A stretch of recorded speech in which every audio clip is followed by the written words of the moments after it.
Perfect ski control is the greatest contributing factor toward the prevention of skiing accidents. The patrol unit that maintains this level of performance will have at all times the best chance of fulfilling its mission or to complete a hard-hitting military operation with the maximum efficiency and safety and a minimum of danger to any of its members.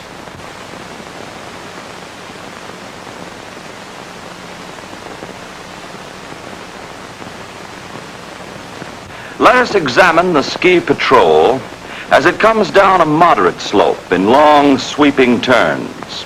Particularly at the end of the day, when you're tired and your muscular reflexes have slowed down from the effects of fatigue, ski slowly and under perfect control, even though you're tempted to get back to camp in a hurry. Otherwise, you may misjudge a hazard and take a bad spill. Now the four skiers descend a steep, rocky slope, the men swerving in and out among the rocks. One wrong move on the part of a trooper among these jagged rocks would result in a serious spill for someone. To safeguard against such accidents, the good ski trooper must not only keep in the peak of condition and perfect his skill by constant training, but he must also make sure that his equipment is in excellent condition to withstand any sudden shock or strain.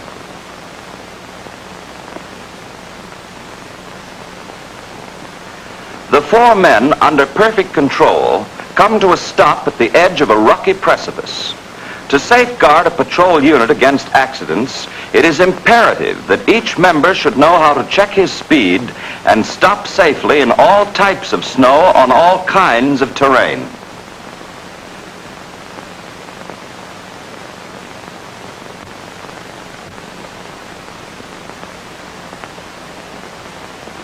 This trooper is skiing too fast.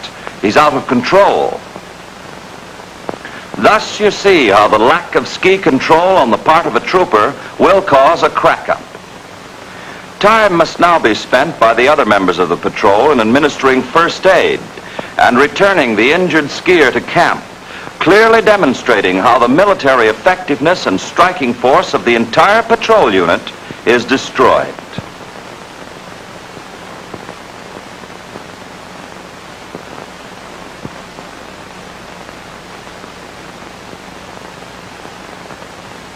Here a patrol is climbing up the side of a steep slope. Reaching the top, the men come to a stop and remove their skis and rucksacks.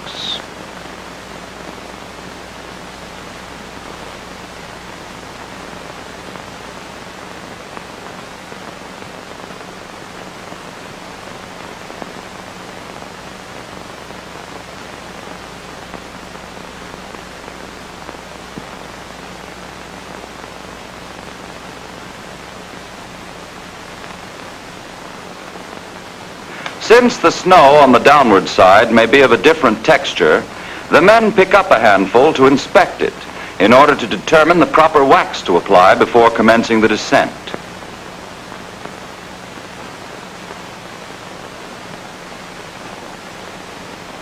Inasmuch as the snow is not wet, they discard the wet snow wax, but select a can of wax suitable to its dry and powdery condition.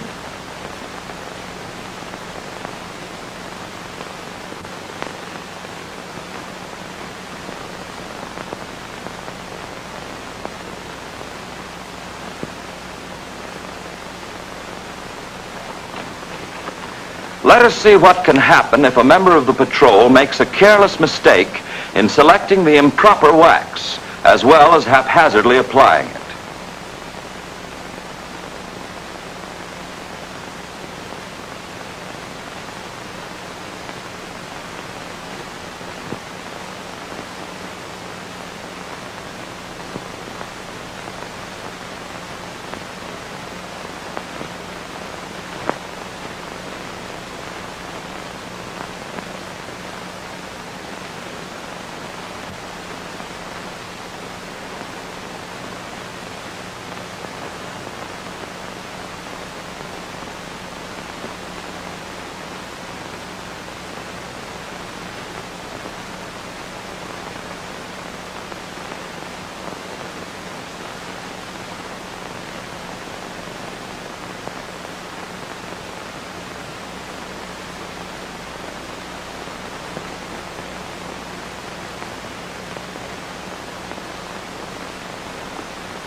Again, as the result of a trooper's carelessness, the rest of the patrol must come to his aid.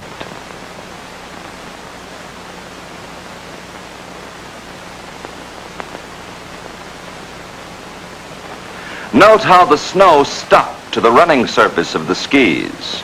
Improper selection and application of the wrong wax was the cause of this accident.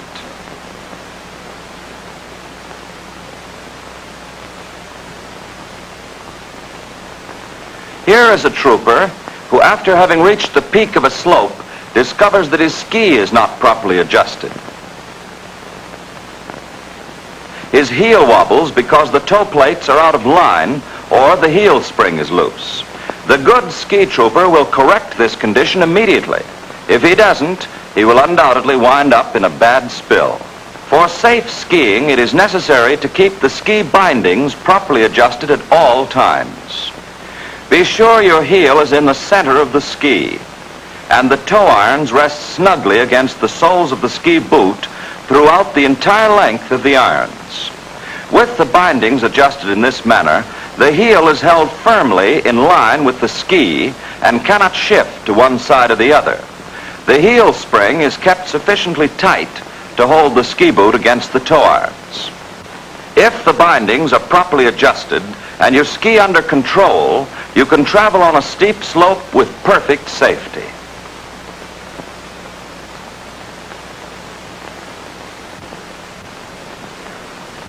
But here is a careless trooper who has neglected to tighten the shoulder and belly straps of his rucksack. What he doesn't realize is that the weight of his loose rucksack will throw him out of skiing control.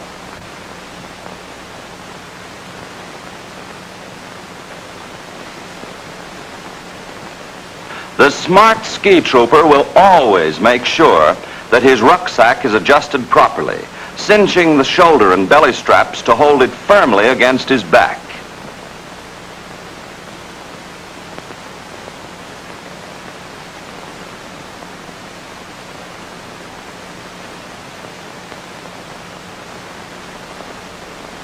With the pack resting in this manner against the back, you will be able to make fast, sharp turns without being thrown off balance by any shifting weight of your rucksack.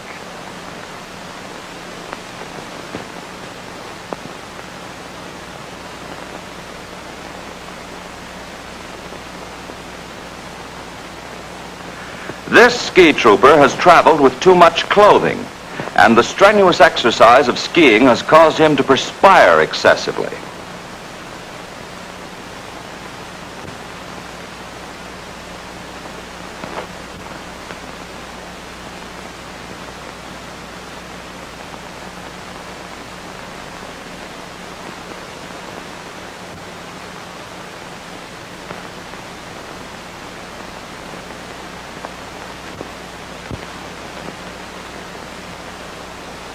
The same trooper, because he has worn all of his clothes while traveling, now has nothing left to put on during a momentary halt. This is the quickest way to become chilled, as his clothes absorb the moisture and freeze. Thus, the insulating value of his clothes are destroyed, and heat will be conducted from his body, causing the body to chill, which increases the danger of his freezing to death. On the other hand, the trooper who wears only enough clothes while traveling automatically guards against such a hazard.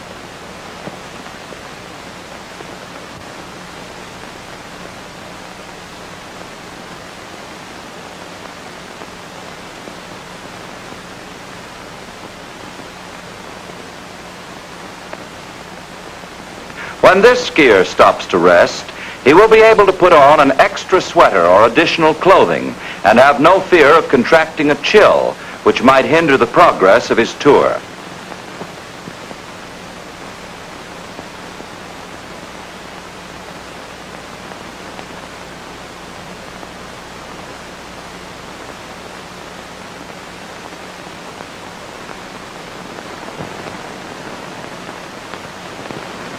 When emerging from a forest or any other dense area, the careful ski trooper will always stop to apply sunburn preventative to his face and neck in order to guard against painful complications.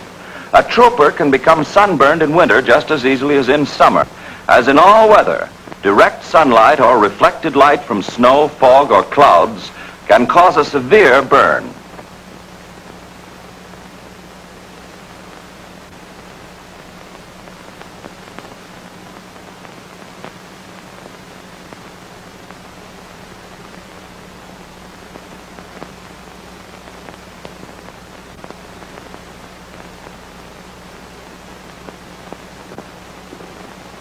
This careless ski trooper has neglected to wear his snow goggles and is squinting against the glare of the sun as he travels along. Snow blindness is caused by direct and reflected rays of sunlight. The symptoms are a burning sensation in the eyes, which increases to intense pain, and a sandy feeling in the eyelids.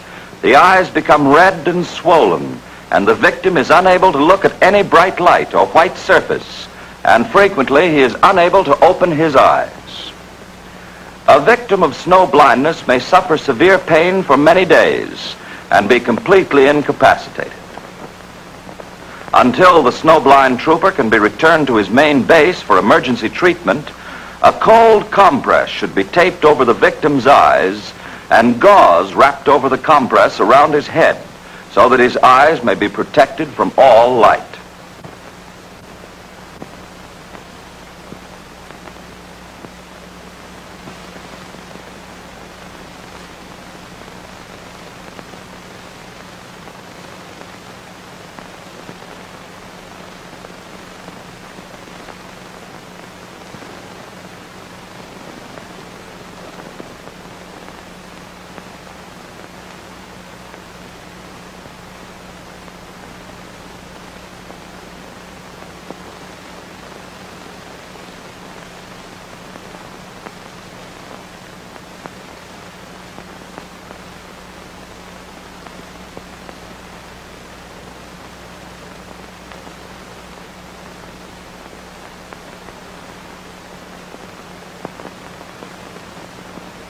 There is no excuse for any trooper to be afflicted with snow blindness.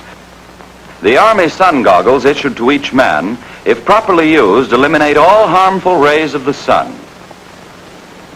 In the event the trooper should lose or break his goggles, there are several methods to provide himself with a satisfactory substitute. It is in an emergency like this that the many extra pieces of equipment carried by each trooper can be put to ingenious use. One way to fashion a pair of goggles is out of cardboard, the edges of which are rounded with the trooper's jackknife.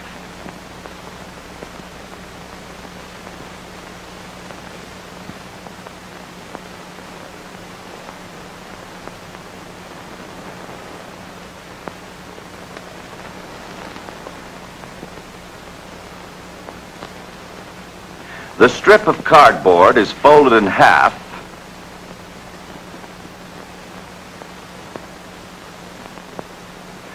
Each corner is paired,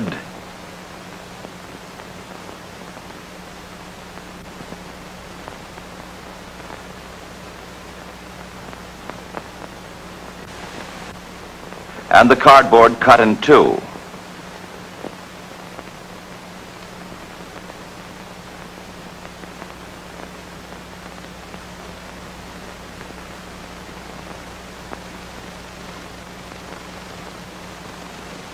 Horizontal slits, about 1/8 of an inch wide, T-shaped at one end, are cut in the center of each cardboard.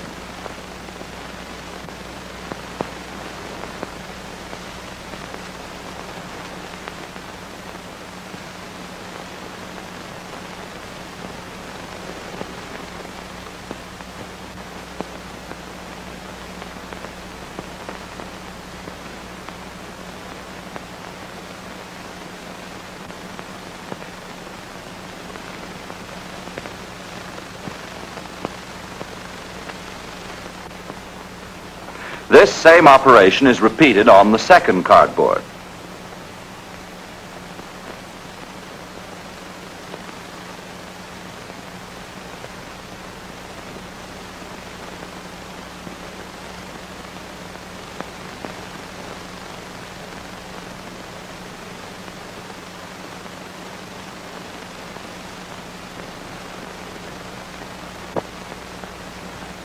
A small piece of adhesive tape is used to join the cut pieces of cardboard.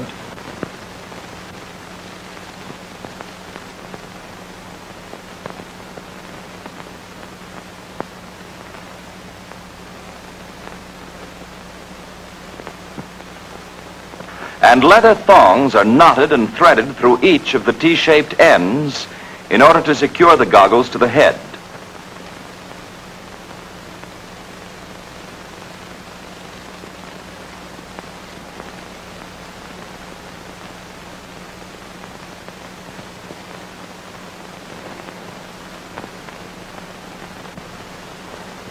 These emergency sun goggles will permit fair vision to the trooper, but most important, will protect him against snow blindness.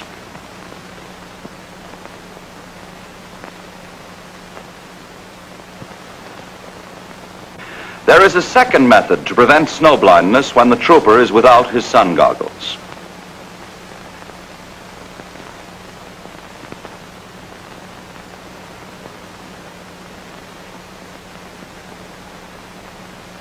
In this case, the trooper unrolls gauze around his head to judge the proper amount he will have to use.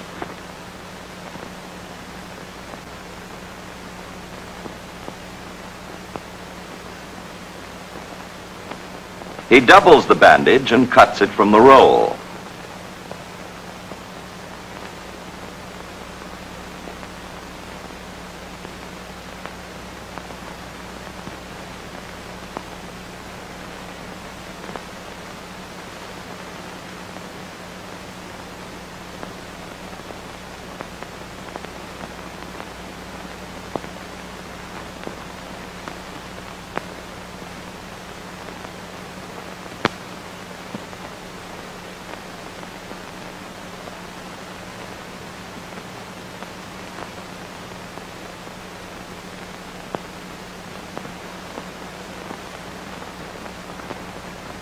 Next, he fastens a strip of adhesive tape on the cut end and secures it around his head.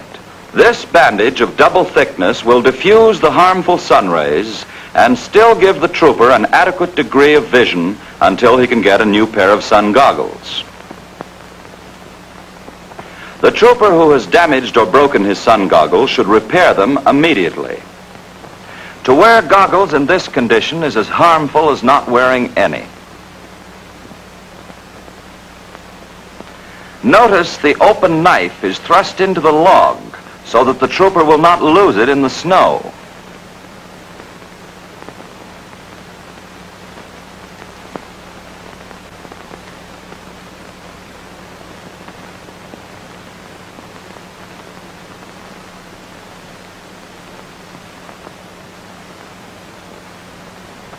The best method to repair them is to first cut 2 strips of adhesive tape, applying them to the outside of the frame.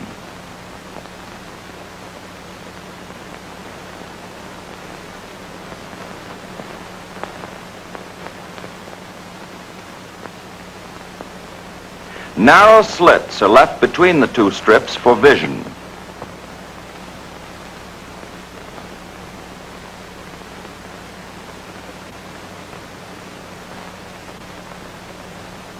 The tape is then slit and turned under at the nose piece so that the goggles will rest comfortably on the nose.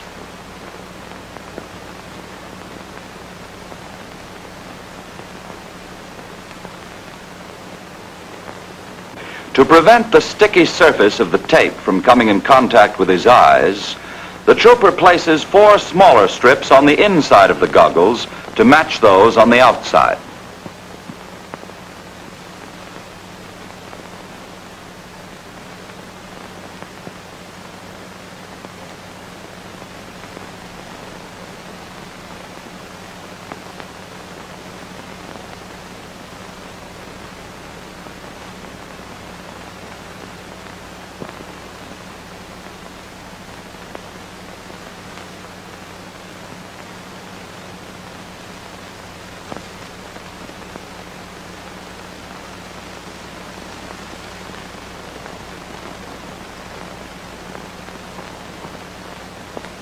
These repaired goggles will adequately serve the trooper until he's able to replace them with a new pair.